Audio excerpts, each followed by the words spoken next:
My name is Michaela Allen. I am 23 years old and I'm a professional musician for a living. I've been playing since I was 6 years old. My older brother told me I wasn't allowed to play piano at 8 in the morning unless I was as good as Freddie Mercury, so I kind of decided to try. I did get piano lessons from the age of about 7 to 10, and then I was just completely self-taught growing up, so I do say that I'm self-taught. The thing that inspired me to make music was the fact that I just had to do it. I just had to make music. There was nothing I could do but make music. I used to walk around the house singing, playing the piano, playing anything I could. It's kind of an extension of my vocabulary. The music that I create is predominantly classical. So I'll see like a Beethoven sonata as a project, I'll see a Chopin scherzo as a project. Not in a regimented way, just in that I'd like to achieve it. So I got a message from Stephen to ask about collaborating and doing a video because I've done a few videos on YouTube with Jacob Savage in Leeds. And I think Stephen and the guys at Sherwood Phoenix had seen it and just kind of wanted to work with me. I love Sherwood Phoenix. It's a playground, like it's a piano park. And I honestly think this place should have like a museum status. There are so many artifacts in here. You guys will probably see in my Beethoven video, I have demanded monkeys in them. There's just like this black, like this Black Forest artwork. And it's just absolutely phenomenal. Like I've had so much fun here and I feel so creatively engaged right now. It's amazing. The facilities at Sherwood Phoenix are endless, like quite literally endless. You have some of the best pianos in the world, and there's always more coming in as well. There's always so many different pianos too, which is literally awesome, and bringing music to people kind of in such a unique way. It's the most unique piano shop I've ever been to. It's no ordinary showroom. And there's a recording studio upstairs. It's absolutely amazing. There's just so much fun to be had here.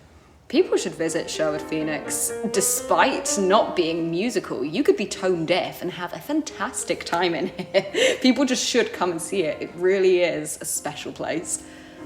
My favorite piano to play, oh, that's a really, really hard one. It would probably have to be my little, my Furyk at home. It might be a Furyk, I don't know how to pronounce it. Furyk, but it's a little baby grand, and I got it for my 18th birthday, and it's my baby. I've played some pianos recently in actually Sherwood Phoenix, where I am right now. There are some white pianos. There's a white Furyk. It's not necessarily the same tone as mine at home, but I want a white piano. I want a white piano. I also played a Rosewood Steinway, which is in the showroom as well. So all of these are in the showroom. So gorgeous. My creative process is effectively lots of thinking about what I'm doing, lots of refining, lots of procrastinating, if I'm completely honest. And eventually it all just culminates. It's just a huge bubble of stuff that just comes together right at the end, and it's just so much. It's a lot. I put my entire soul into what I do. I only usually practice for around 2 hours a day. Anything else, it just feels like too much. I'm very extroverted and I need to be around people. So being a pianist, that's being in a room on my own for a very long time. I can only really I could do 6 hours, but I will only do that length of practice if I'm really training for a concert. I do not pertain to kind of the ideology of you must be a perfect classical musician, you must be this, you must be that. The message that I would give to my fans is perfect isn't perfect, because there's quite literally no such thing. It's a concept and it's a construct that we've actually invented as a society. If you make a wrong note, who cares? Seriously, you're here once, and beating yourself up over mistakes is just not helpful.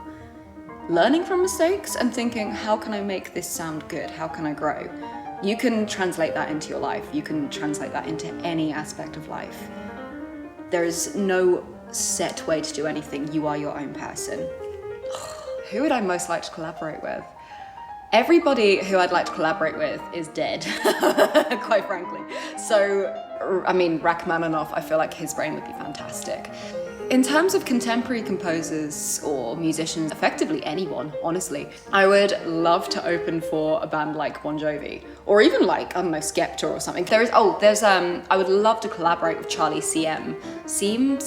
He's a violinist, a classical violinist. He's absolutely phenomenal. And that would be a bit of a pipe dream. My influences span across all genres. I mean, Nina Simone, Professor Joanna McGregor at the Royal Academy of Music, she's a great musician. My friend Anna Llewellyn, she's a singer. She influences me to write music. I'm starting to write stuff with her in mind. So again, I kind of get influences from the world around me and the people around me. If I were at a dinner party and nobody knew who I was and I had to describe who I was in my music, I would actually go in by saying I'm not a musician and just say I'm an astronaut or something. But if I did have to say, hey, I'm a professional musician, I would say I'm inspired by those who have come before and have invented music and have driven it forwards.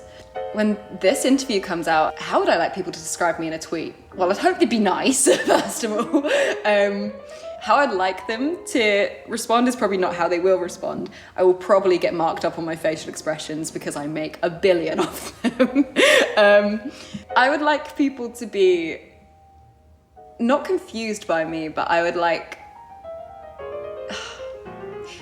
people to maybe tweet that I'm not one person. I'm like a bunch of different people in one. I'm kind of like Split, the movie. I'm just kind of a mixed bag. In a year's time, I would love to see the headline, young musician performs concert in different country. I would just really like to travel and get an international tour going, because that's the aim next. The most useless talent that I have, I don't think you can describe it as a talent, but I can like wobble my eyes and go like that. You probably can't even see it on the camera. But wait, if I can make them do all kinds of things. Yeah, it's pretty useless. It's probably not very obvious. The most trouble I've ever got into. This happened on 2 occasions. I threw a house party when I was 14 and then 15. My parents were out of town both times. Drove back both times, and I got the silent treatment, and they didn't even have to say, Michaela, you're grounded. I just stayed in my room and accepted that I was naughty. I was just trying to be cool. Don't try and do that. If I wasn't a musician, I would probably be doing a degree in psychiatry. I really enjoy sort of understanding people and helping people to kind of actualize themselves. I think as I go on in my career, I will probably be more of a collaborator, because people are just so interesting and there's so many different influences. We're evolutionarily predispositioned to enjoy the company of others, you know. One of my favorite moments was my graduation ceremony. I performed at Leeds Town Hall. But I'll be honest, I was very sweaty. I was wearing like the cap and gown before going on stage, but I'd won the award for my conservatoire's classical course. And that was a really proud moment, having everyone watching and sharing that with everyone. I'm working on a project with, I call her my singer, Anna Llewellyn. We're gonna do a kind of opera favorites concert, but I'm kind of booking concerts as I go. It's very much like it's kind of a play as you go gig at the moment. So yeah, I do have a concert in Denver next year already lined up, so more to come. I am most proud of accepting myself more. It's within music and it's separate to music. I've had to accept that I'm kind of not the same as everyone else. Not in, an arrogant way, not in I think I'm this external being, but I do feel differently and I do see the world differently. I hear things when I'm out, a chair can creak and I'll hear an A flat, and it's a lot. And it also means that because I hear so much and I feel so much, it can take a toll. It can really make me feel like if I don't play everything absolutely note perfect, even though I didn't have training, any formal training growing up, I will be really upset with myself. But I've had to understand that I'm not perfect, and I'm never going to be. And the world isn't perfect. Like, I think I read it, I have no idea if I'm right here, but I think the word entropy is kind of what I understand to mean organized chaos, and that is, you know, making something out of all of the crazy things that happen. So accepting myself and the world around me and how I see it, that's probably what I'm most proud of. Social media has impacted the music business in great ways. So music's reaching people it wouldn't have reached before. People who perhaps don't have the financial access to the arts are able to open up their phones and see things on YouTube and Instagram and Facebook. It's excellent. But that's also meaning that creative people and artists and musicians and creative entrepreneurs are not actually receiving the financial compensation that they deserve. It's a job, it's a skill that a lot of people don't have, and it's now being viewed as not a commodity, but as an expectation. Things are expected to be free, and that's not so positive when it's something that you're sharing with people. You know, entertainment shouldn't cost loads, but there should be some pay for artists. People can find me on YouTube.